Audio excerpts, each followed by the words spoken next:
స్తోత్రం. హల్లెలూయా. దేవుని పరిశుద్ధ వాక్య భాగంలో నుండి హెజ్కేలు గ్రంథం 36వ అధ్యాయము 36వ వచనాన్ని మూలవాక్యంగా చదువుకుని క్లుప్తంగా ధ్యానం చేసుకుందాం. 36 హెజ్కేలు గ్రంథం. అప్పుడు యెహోవానైన నేను పాడైపోయిన స్థలములను కట్టువాడుననియు పాడైపోయిన స్థలములో చెట్లను నాటువాడుననియు మీ చుట్టూ శేషించిన అన్యజనులు తెలుసుకుందురు. యెహోవానైన నేను మాట ఇచ్చిన్నాను, నేను దాన్ని నెరవేర్తును. ఈ పరిశుద్ధ వాక్య భాగం దేవుడు మన వెనుకడిలో ఆశీర్వదించును గాక. ఆమె చిన్న మాట ప్రార్థన చేసుకున్నాం. స్తోత్రం నాయన, ప్రేమ కలిగిన తండ్రి, మీకు వందనాలు.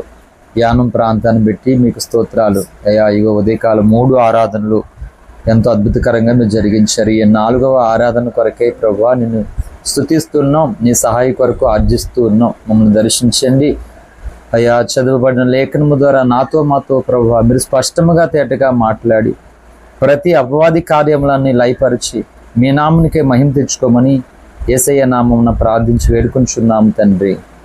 ఆమేన్. ఆమేన్. హల్లెలూయా.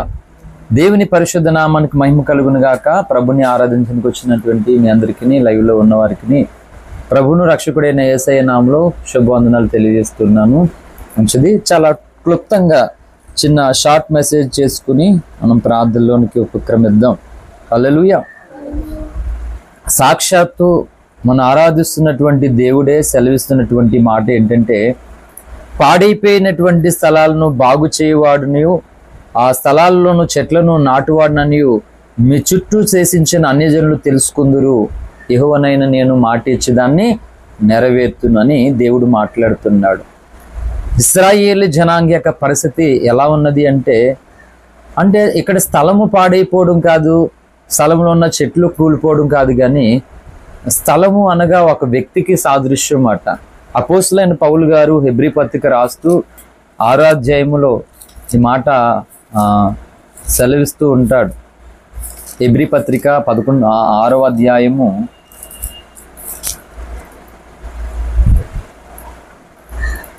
7వ వచనం నుండి చదువుదాం.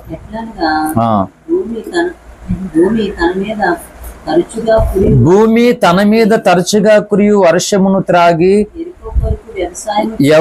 ఎవరి కొరకు వ్యవసాయం చేయబడునో వారికి ఆ అనుకూలమైన పైర్లను ఫలించుచు దేవుని ఆశీర్వచనమును పొందును. అయితే ముండ్ల తుప్పలను గచ్చతీగలను దాని మీద పెరిగిన ఎడల అది పనికిరాదని విసర్జింపబడి శాపము పొందదగును, తుదకది కాల్చివేయబడును. హల్లెలూయా. కనుక హెబ్రీ పత్రికలో పౌలు భక్తుల ద్వారా పరిశుద్ధాత్మ దేవుడు ఇస్తున్నటువంటి సందేశం ఏంటి అని అంటే, ఇక్కడ భూమి అంటే అక్కడేమో హెజ్కేలు గ్రంథంలో స్థలము చెప్పబడుతుంది, ఇక్కడ భూమి చెప్పబడుతుంది. అక్కడ భూమి అయినా ఇక్కడ స్థలమైన ఏంటంటే అది జన సమూహమును గూర్చి భక్త సమాజాన్ని గూర్చి దేవుడు చెప్పించినటువంటి ఒక ప్రవచనాత్మైనటువంటి ఒక సాదృశ్యకరమైనటువంటి మాట. కొన్నిసార్లు ఉపమానాన్ని కొన్ని వస్తువుల చేత ఉపమాన పోలికలు మనం చెప్పుకుంటాం. అలాగా భక్తునికి సాదృశ్యము భూమి ఏంటి, సంఘానికి సాదృశ్యం భూమి, స్థలము. ఈ స్థలం ఎలా ఉన్నదంటే పాడైపోయిందంట. దాని మీద పెరుగుతున్నటువంటి చెట్లు ఫలములు లేనటువంటి చెట్లు. ఎందుకంటే భూమే పాడైపోయినప్పుడు ఆ సారం అనేది అక్కడ పెరుగుతున్న దాంట్లోనికి వెళ్ళదు మాట. కనుక ఇది ఇశ్రాయేలు సమూహమును, ఇశ్రాయేలు జనాంగాన్ని గూర్చి చెప్తున్నటువంటి మాట. అయితే దేవుడు ఏం చెప్తున్నాడంటే, పాడైపోయిన స్థలాలను నేను బాగు చేస్తాను, దాని మీద చెట్లను నేను మొలిపించాను, మీ చుట్టూ శేషించి ఉన్నటువంటి అన్య జనులు దాన్ని కల్లారా చూస్తారు, నేనే యెహోవానని అందరూ దీన్ని బట్టి తెలుసుకుంటారని దేవుడు మాట్లాడుతున్నాడు. అయితే పాడైపోవడానికి స్థలాలు దేవుడు బాగు చేయడానికి ముందుగా ఎందుకు పాడైపోయినాయి స్థలాలు, ఏ విధంగా పాడైపోయినాయి అంటే ఆ హెజ్కేలు గ్రంథం 36వ అధ్యాయము మనం 23 నుంచి మనం జ్ఞాపకం చేసుకుంటే 22 నుంచి చదువుతున్నాను. కాబట్టి ఇశ్రాయేలుకు ఈ మాట ప్రకటన చేయము, ప్రభువుకు యెహోవా సెలవిచ్చినదేమనగా, ఇశ్రాయేల్లారా మీ నిమిత్తము కాదు గాని అన్యజనుల్లో మీ చేత దూషణ నొందిన పరిశుద్ధ నామము నిమిత్తము, నా పరిశుద్ధ నామము నిమిత్తము నేను చేయబోవు దానిని చేయుదును. అన్యజనుల మధ్య మీరు దూషించిన నా ఘనమైన నామమును నేను పరిశుద్ధపరచుదును. వారి ఎదుట మీ యందు నేను నన్ను పరిశుద్ధపరచుకొనగా నేను ప్రభువగు యెహోవానని మీరు తెలుసుకుందురు. ఇదే ప్రభువగు యెహోవా వాక్కు. నేను అన్యజనుల్లో నుండి మిమ్మల్ని తోడుకొని ఆయా దేశంలో నుండి సమకూర్చి మీ స్వదేశంలోనికి మిమ్మల్ని రప్పించేదను. మీ అపవిత్రత యావత్తు పోవునట్లు నేను మీ మీద శుద్ధ జలము చల్లుదును. మీ విగ్రహముల వలన మీకు కలిగిన అపవిత్రత అంతయు తీసివేసేదను. నూతన హృదయము మీకు ఇచ్చేదను. నూతన స్వభావం మీకు కలుగజేసేదను. రాతి గుండె మీలో నుండి తీసివేసి మాంసపు గుండెని మీకు ఇచ్చేదను. నా ఆత్మను మీ అందుంచి నా కట్టలను అనుసరించు వారిగాను నా విధులను గైకొను వారిగాను మిమ్మల్ని చేసేదను. నేను మీ పితరులకు ఇచ్చిన దేశంలో మీరు నివసించెదరు. మీరు నా జనుల యందురు, నేను మీ దేవుడినైందును. అంటే ఇశ్రాయేలీల యొక్క సమాజము రాతి హృదయము కలిగి దేవుని శాసనాలకి దేవుని ఆలోచనకి విరోధకరంగా జీవించినటువంటి పరిస్థితి అంతా ఏం చెప్తుంది అంటే బైబిల్ పాడైపోయినటువంటి బ్రతుకులు. స్థలము పాడైపోయిందంటే అర్థం ఏంటంటే వ్యక్తి పాడైపోయాడు, తర్వాత జన సమూహం, ఒక వ్యవస్థ పాడైపోయింది. అయితే చుట్టూ ఉన్నటువంటి సమాజము చూస్తూ ఉన్నారట. దాన్ని బట్టి దేవుడు బాధపడుతూ మన చుట్టూ మనం నమ్ముతున్నటువంటి దేవుడు ఎలాంటి వాడు, మనం ఆరాధిస్తున్న దేవుడు అని చుట్టూ అన్యజనుల ముందంట ఆయన నామాన్ని ఆయనే గణపరుచుకుంటాడంట, తన నామాన్ని తనే పరిశుద్ధపరుచుకుంటాడట. ఈ విధంగా యెహోవానైన నేను ఎలాంటి వాడును ఆ జనాంగం, అన్య జనాంగం అంతా చూస్తుందంట. కాబట్టి ఆ పనిలో దేవుడు ఏమంటున్నాడంటే ఆ రాతి గుండెని తీసివేసి మాంస హృదయాన్ని ఇస్తాను, నూతన స్వభావాన్ని నేనే కలగజేస్తాను. కాబట్టి ఆ పాడైపోయినటువంటి ఆ స్థితిని అంతటిని నేను బాగు చేసి మళ్ళా ఆ స్థలములో చెట్లుని ఇస్తానన్నాడు. చెట్లు ఏంటి అంటే ఫలములకు సాదృశ్యం మాట.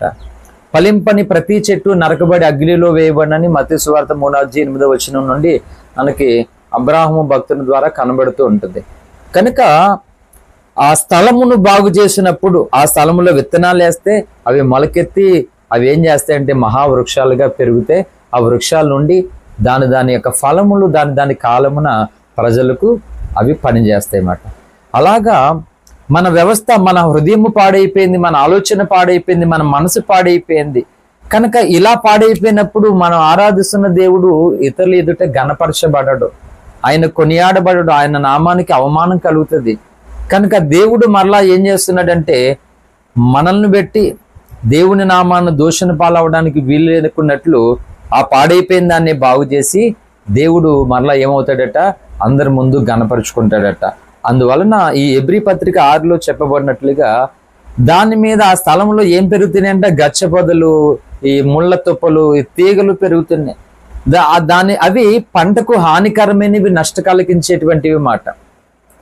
వ్యవసాయకుడు దాన్ని దేని కొరకు సిద్ధపరుస్తున్నాడో ఆ భూమి అంట ఆ ఫైరును, ఆ వర్షాన్ని తాగి ఆ వ్యవసాయకుడి కొరకు తగినటువంటి ఫలమును అర్పించడానికి ఆ భూమి సేద్యం చేయబడినట్లుగా పరిశుద్ధాత్మ సేద్యానికి మనం అప్పగించుకోవాలి. పరిశుద్ధాత్ముడు ఏం చేస్తాడంటే మనల్ని దున్నుతాడు.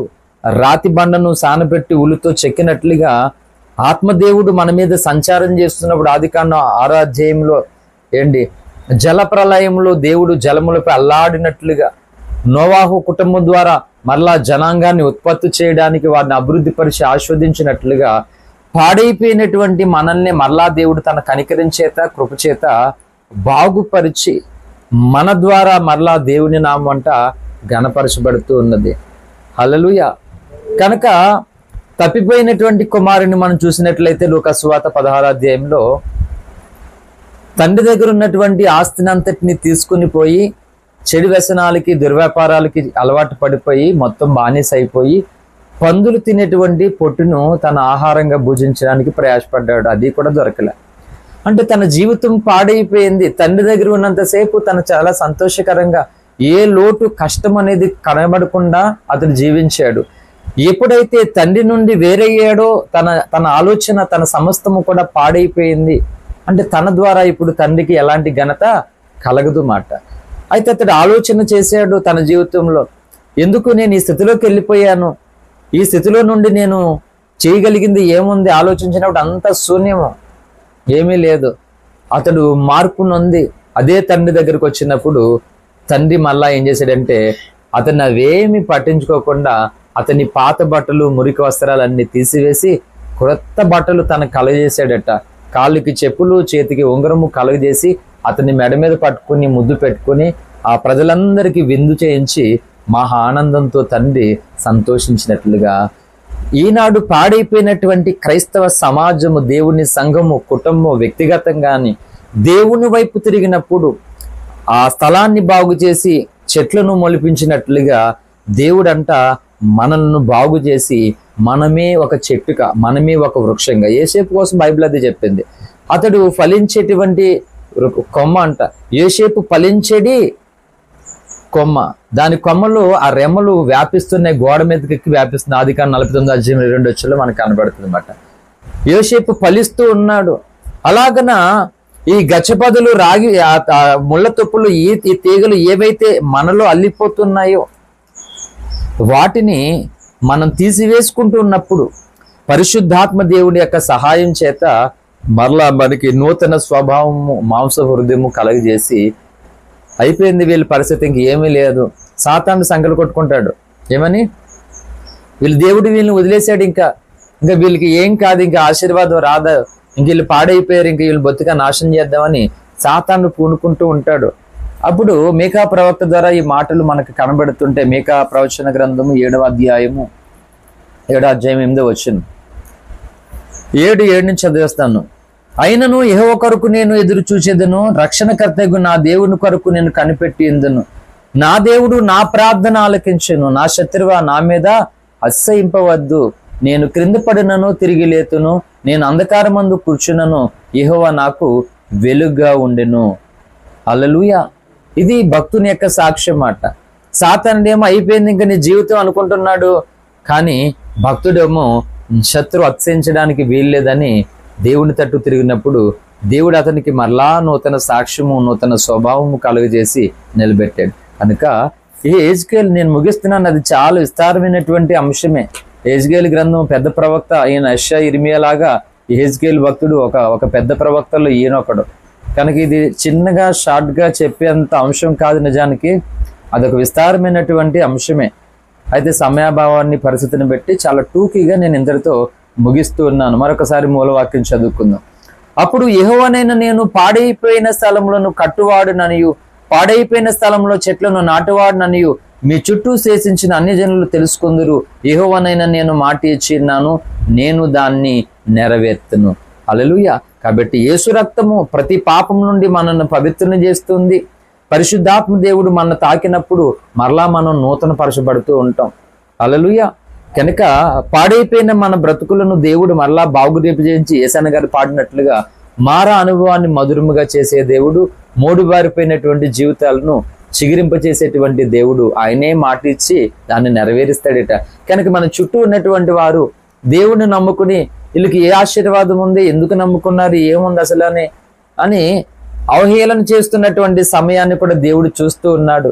కనుక మనం తప్పిపోయిన కుమారుల్లాగా దేవుని తట్టు చూసినప్పుడు, దేవుని వైపు తిరుగుతున్నప్పుడు ఆ పాడైపోయిన దాన్ని అంతటిని దేవుడు పెకిలించి వేసి ఆ స్థలాన్ని బాగు చేసి ఆ స్థలములో నుండి నూతనమైన గొప్ప కార్యాలు దేవుడు చేస్తాడు. ఆ స్థలము మన హృదయము, ఆ స్థలము మనమే. కాబట్టి మన జీవితాలు ప్రభు చేతిలో ఉన్నప్పుడు ఆయన చేతులు యెషయా 59 ఏం చెప్తుందంటే, రక్షింపనేరుకున్నట్లు యెహోవా హస్తములు కృషి కాలేదు, విననేరుకిన్నట్లు ఆయన చెవులు మందము కాలేదు. కనుక ఆయన ప్రార్థన ఆలకించే దేవుడని మీకా ప్రవక్త 7వ వచనంలో సాక్ష్యమిస్తూ ఉన్నాడు.